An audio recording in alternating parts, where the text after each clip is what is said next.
Mr. Breeden has a reputation of being a mountain person, spending a lot of time outdoors in the North New York, in the mountains of upstate New York, and I believe he has some history in the Appalachians as well.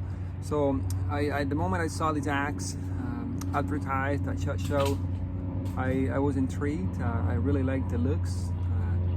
I'm familiar with the designer, I'm familiar with the company making it, Condor. This is made in El Salvador, as usually from Condor, and I'm very familiar with the 1075 steel that this axe is sporting. Okay, excellent sheath, very rigid. Hopefully it breaks in with time, with a swivel belt loop, which is what you want always, in my opinion, and a leather sheath. I really look forward to that feature. As you can see, it's full tang, right?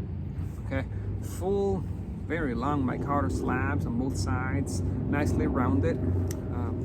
I haven't chopped with this yet. We're about to break it up in front of the camera for the first time, which is not something I began to do that lately, and it's not my style, so pardon me for not bringing you with a lot of experience, but this axe got just released, so I thought it would be interesting to share with you guys.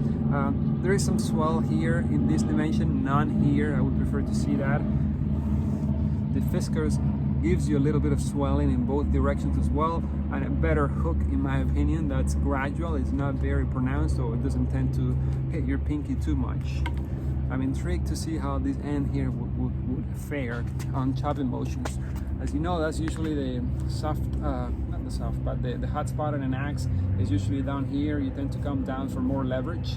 Okay, now this is really interesting how they give you some comfort touches, indentation in the back for your palm to sit on, and there's a bit of a choil here, a pronounced choil for your fingers to rest on.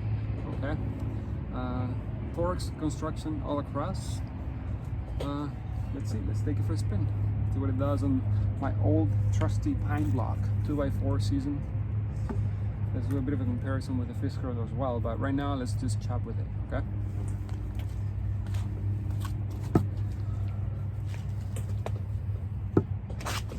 Right, I have glasses on but no gloves. I want to see how it fares. I have concerns about how hard this will be on my hands. I haven't chopped with micarta, this much micarta before. Okay.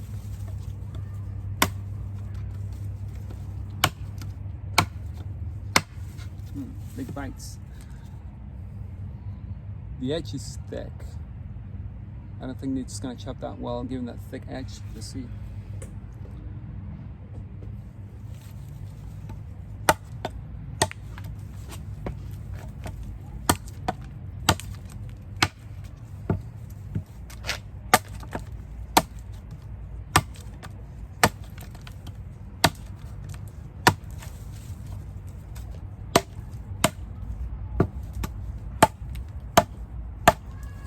Initial impressions, the handle is comfortable so far.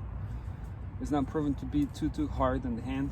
However, I would prefer more sharpness right away. It's not biting in that much. Let's see. I'm gonna get closer now to the head.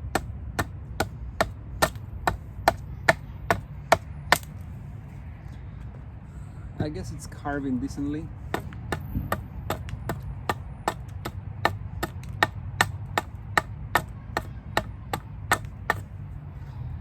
It's kind of a very thick Scandi grind, extremely thick.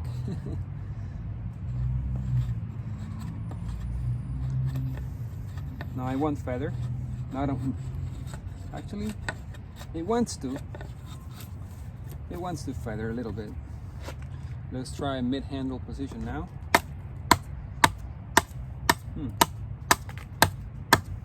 Good balance in this position.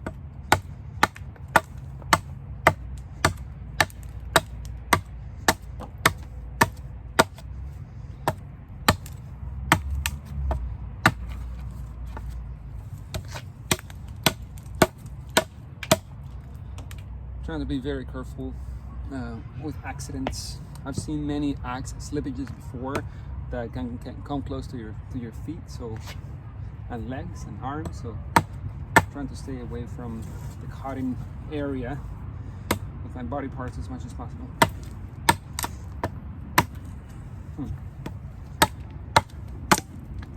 There we go, direct hit on the floor, concrete. Took it well.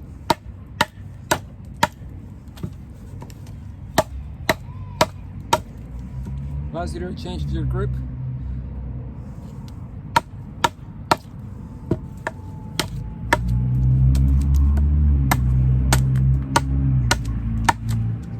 I guess it's cutting decently.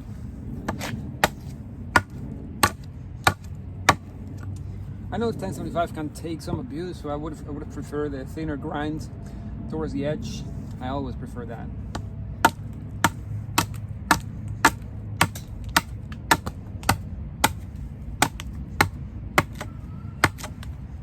It's cutting well though.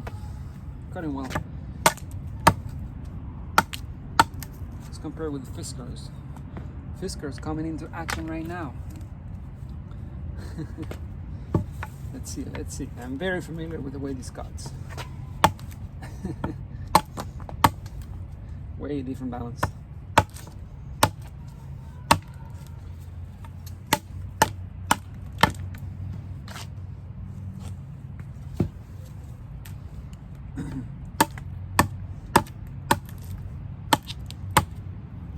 Just biting deeper.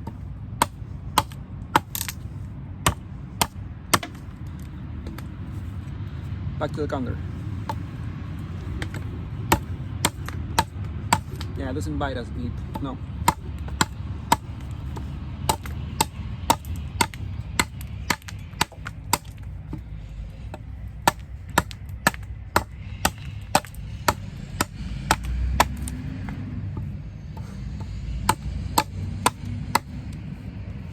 Good time to check any head loosening. I don't detect any. I don't like that sound. I gotta find out if the scale is loosened up a little bit on this end here. Right, so I'll adjust that later and let you guys know how it went. If I detected if there was any actual loosening of any of the screws. So it didn't cut as well as the Fiskars. Okay, I kind of knew that the moment I saw the grind that comes with. Too thick for effective cutting. Actually too thick for my taste. I would prefer to double that relief bevel. Yes, you may risk some rolling, but I've proven that 1075 can take quite a lot of abuse and perform well and keep its sharpness. Okay, so Condor has a tendency of doing that, giving you too thick grinds. I know that deters some of the more refined collectors and enthusiasts. Wish more in their grinds. Okay, however the design is so beautiful and so well put together overall, right? So compact and tough. I can tell this is a tough little tool right here. I like the design of the head. I think that beak will give you a lot of cutting surface, right? This is one of those designs where I will invest the time in reprofiling the head to make it thinner and really seeing through wood as I'm cutting. So I really like the package, guys. The sheath, as you can tell, is quite rigid.